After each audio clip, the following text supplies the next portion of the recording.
From our studios at One Television Plaza, this is your Mid-Ohio Valley Afternoon Brief.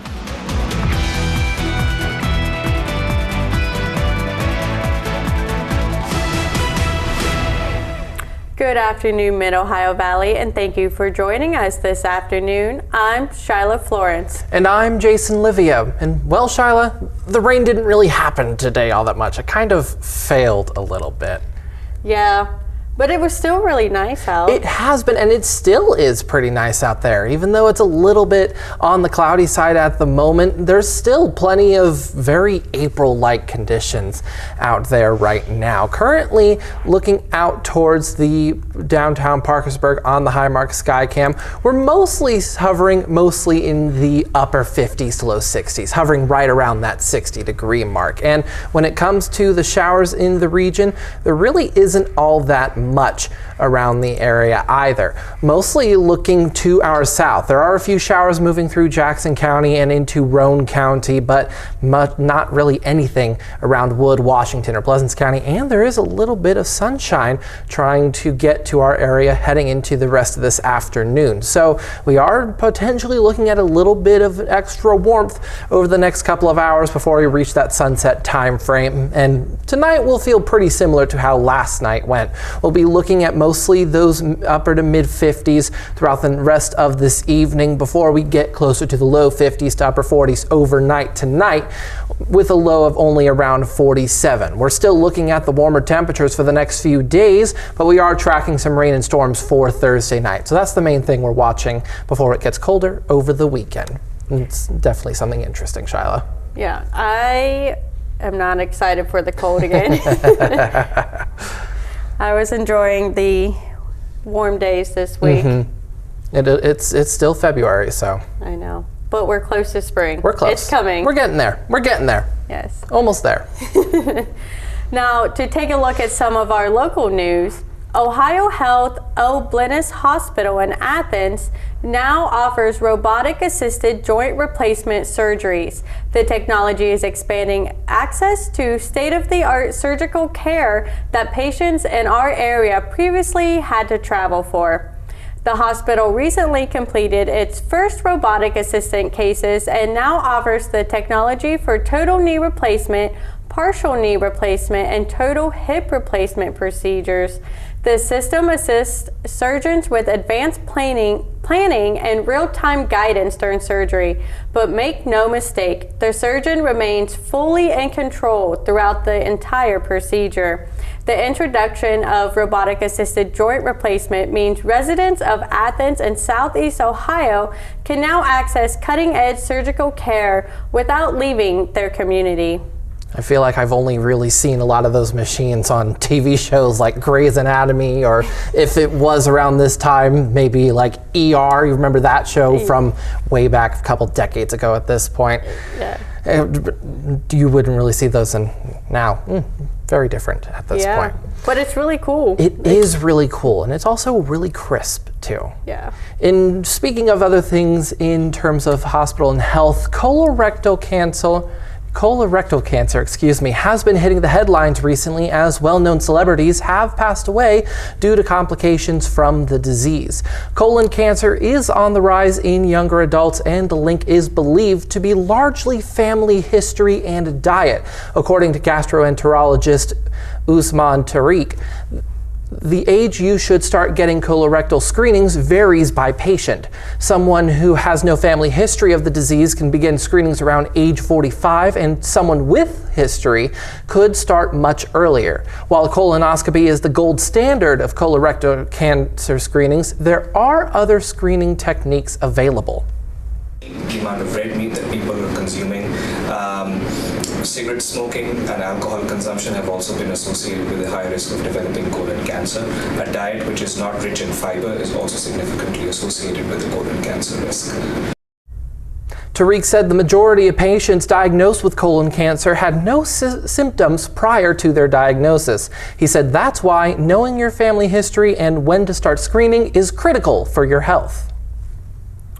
You know, it's kind of crazy to think about. I feel like younger people nowadays are getting diagnosed with cancer. Yeah, I'm not looking forward to having to do some of that later in my life. I know I still have a little bit of time, I think, left before having to start doing those screenings. I'm just not looking forward to having to actually start them at all. Yeah, I don't think anyone does. I don't think so either. Well, something close to us right now, demolition officially began this morning on an old county-owned building in downtown Parkersburg. The county building on 2nd Street once housed the Wood County Sheriff's Office and later served as a storage and maintenance facility for the county. After the construction of newer facilities, including the Justice Center, Resiliency Center, and new 911 Center, the old building is now obsolete. According to County Administrator Marty Sufer, Sufer estimates demolition will be completed by the beginning of next week. Once the building is torn down, Sufer says the county intends to use the space for parking. We're badly pinched for parking right now between the juries, the employees, and the Resiliency Center. We've just got a real need for parking, so that'll help alleviate some of that pressure. The winning bid for the demolition was awarded to Tim Graham Excavating LLC for just under $50,000 in October of last year. Sufer says work on the demolition was delayed by some electrical issues which have since been addressed. You know, since I recently came in an hour or two ago, I've been kind of watching it because we've been kind of watching it on one of our sky cams outside, and it's been progressing pretty quickly, at least with actually tearing the building down at the moment. At least if we can look outside, there's still plenty of it to go, but they've got a pretty decent chunk of that building already taken down. Yeah, I will say I looked at this probably a few hours ago, and that was my first thought. I was like, wow, they tore that down quick. And I mean, they still have plenty of it to get through. I'd say at least with that main structure looks about half done, but I mean, they've got all week and they have plenty of time to do it, and it's coming along pretty quickly at the moment. Yeah, I'm sure the cleanup will take a little longer though. Probably. Well, over in national news today, a federal judge has ruled that Buffalo Wild Wings can keep the name boneless wings on its menu, rejecting a lawsuit that claimed the item is misleading. In a 10-page decision, U.S. District Judge John Tharp Jr. said that the sports bar chain can continue using the term even though the product is essentially chicken nuggets. The lawsuit was filed in 2023 by Chicago area resident Amin Halim, who argued that the name led reasonable customers to believe the item was deboned chicken wings made entirely from wing meat. That's certainly an interesting take. I don't know, I've never been all up in arms on between boneless or bone-in wings. It's just meat. Yeah. At least to me. I mean, I can see the argument of chicken nuggets, but they're chicken wings. The argument is there. It's just, I feel like there is a bit of a difference in process, but I've never been huge into wings myself, so I'm not an expert on the position, so I'm not going to say much about it. Yeah, that's fair. Well, coming up, we'll take a look at what stories our reporters have been working on today. Plus, Jason gives us a look into your full forecast. That's next after the break. Your first alert weather update with meteorologist Jason Leveille. While the rain has been very lackluster today, it still has felt a little bit like at least April, and we are looking at a little bit more rain coming up later this week. Right now, though, it's pretty calm at the moment. Still looking at very overcast skies on the Jandil Skycam in Marietta, and temperatures hovering in those upper 50s, been kind of hovering right around that 60-degree mark, at least here in the Mid-Ohio Valley. And some other areas, though, already seeing those low 60s, even as high as 60 64 over in Wilmington, Ohio. And that's partially due to some extra sunshine that has started to appear way off to our west, even though we are still seeing rain in Jackson and Roane counties and heading into Calhoun County as well. There is a little bit of sunshine that looks like it'll be peeking out for the Mid-Ohio Valley as we start heading into this evening and then later into tonight. We are still under a pretty large round of just a general low pressure system to the southwest of this warm front, which is again part of the reason why we've been on that warmer side today. But over the rest of this evening tonight, we are expecting to get down into those low 50s to upper 40s, maybe even seeing a little bit of fog during the morning commute, but not quite as dense as we were seeing earlier on this week. Now, focus is now going to be on Thursday night. We do have the potential for some thunderstorms moving through the region after about 8 to 9 p.m. on Thursday, lasting off and on for several hours before it starts to move out around early Friday morning with a little bit of a last hurrah, and then before things start to quiet off a little bit. Now, with this round of rain, we are looking at the potential for a few severe storms in the area, but the current severe risk is primarily over Athens County, very western Morgan County, and then even farther off to the west. Now, we are looking at gusty winds, potentially hail, and the very slim potential of a tornado, primarily in this area over here to our west. But all of those severe parameters are possible, although it is very low, with the timing primarily being that Thursday night after about 8 p.m. Heading into tomorrow, though, it's going to be absolutely beautiful once again. Tomorrow is the day that you're going to want to take advantage of, with that 63-degree high for February starts coming back into the region this weekend and heading into next week with temperatures back into the 30s for at least those couple of days. That'll do it for weather. Back to you, Shyla.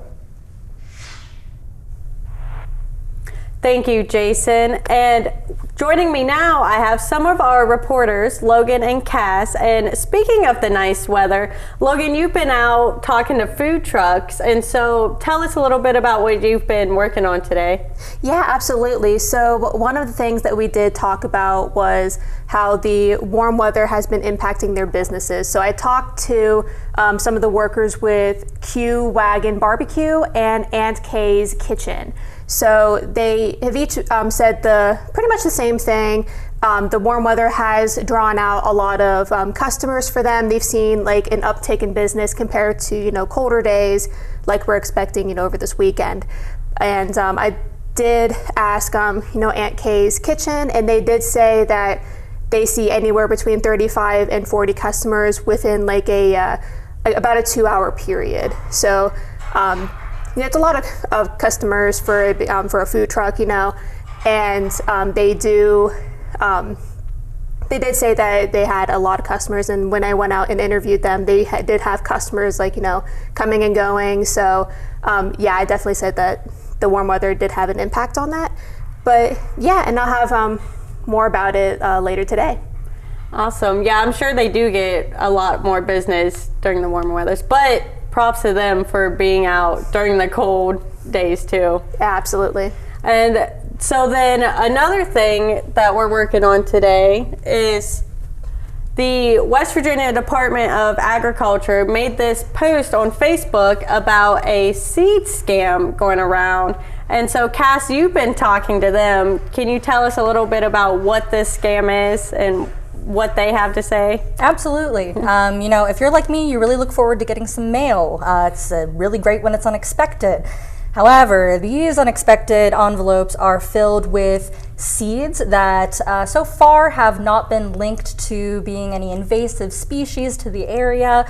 But the West Virginia Department of Agriculture is working very closely with the USDA, specifically their APHIS department, which is their Animal Plant Health Inspection Services. Only about 100 seed samples have been sent to the USDA depository that they have available for this specific scam. So, without revealing too much about what we're going to talk about later, they do encourage you, if you are the recipient of one of these seed envelopes, to get in touch with the West Virginia Department of Agriculture. so that they can send those seeds into the USDA so that they can properly identify them and make sure that the, West Virginia state in a whole is not at risk of any invasive species. All right. Well, thank you both for joining me. That is all we have for our afternoon brief. You can tune into the 5 and 6 to hear these stories and more. And of course, we'll see you again tomorrow.